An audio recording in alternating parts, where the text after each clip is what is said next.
बिस्मिल्लाहिर्रहमानिर्रहीम। अस्सलामुअलैकुम। World Urdu news के साथ मैं हूं सना हुसैन। चलते हैं खबरों की जानिब। सऊदीया कतर को कहा, आपने हमेशा मदद की, अब कशकोल नहीं प्रोग्राम लेकर आऊंगा। वज़ीर आज़म शहबाज शरीफ ने कहा है कि वो सऊदी अरब और कतर गए तो वहाँ बताया कि आपने पाकिस्तान की हमेशा मदद की है। यौम इकबाल पर तकरीब से खिताब में उन्होंने मज़ीद कहा कि सऊदी और कतर की क़यादत को बताया कि पाकिस्तान कुदरती दौलत से मालामाल है, इसमें सरमायाकारी करें, मुनाफा कमाए, इससे पाकिस्तान भी तरक्की की जानिब गामजन होगा।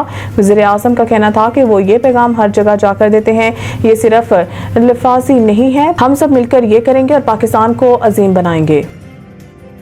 कोयटा रेलवे स्टेशन पर खुदकश धमाका, 24 अफराद जाँ बहक, 40 जख्मी। कोयटा में रेलवे स्टेशन के प्लेटफार्म पर खुदकश धमाके में खातून समेत 24 अफराद जाँ बहक और 40 अफराद जख्मी हो गए।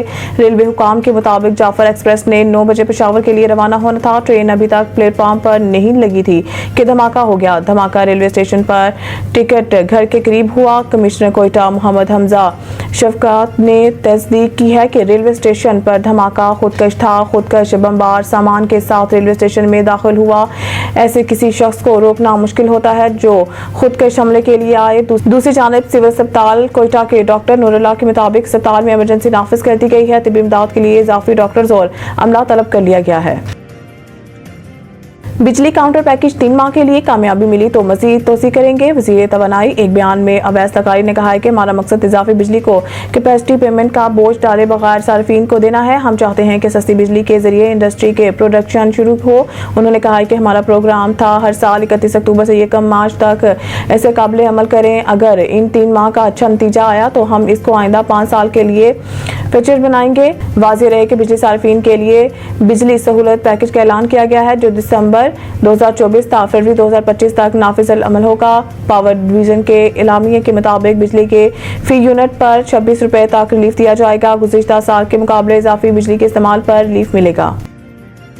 हम IMF से मुआहदा कर लेते हैं लेकिन शराइत पर अमल नहीं करते। वज़ीर ख़ज़ाना इस्लामाबाद लिटरेचर फेस्टिवल से खिताब में मोहम्मद औरंगज़ेब का कहना था कि हुकूमत का काम सिर्फ पॉलिसी देना है, कारोबार चलाना सिर्फ निजी शोबे का काम है। मलकतियात से नहीं चलते, टैक्सों पर चलते हैं और हर किसी को टैक्स देना होगा। उन्होंने कहा है कि हुकूमती मलकियती इदारों की कई साल पहले निजकारी हो जाना चाहिए थी। FBR को मुकम्मल तौर पर डिजिटलाइज किया जाएगा। कारोबारी तबके को ज़रा हौसला करना चाहिए। हम FBR में मुकम्मल इस्लाहात पर काम कर रहे हैं। इनका कहना था कि मुल्क में महंगाई में कमी के लिए सूबों को इक़दामात करना होंगे। हमने मौशी इस्लाहात को जारी रखना है। पाकिस्तान की आबादी 2.5% से बढ़ रही है और आबादी का बम फट चुका है। गुर्बत, स्टैंडर्ड बर्थ रेट और स्कूलों से बाहर बच्चों की तादाद में इजाफा पर तवज्जो की जरूरत है। मज़ीद न्यूज़ और अपडेट के लिए देखते रहिए वर्ल्ड उर्दू न्यूज़।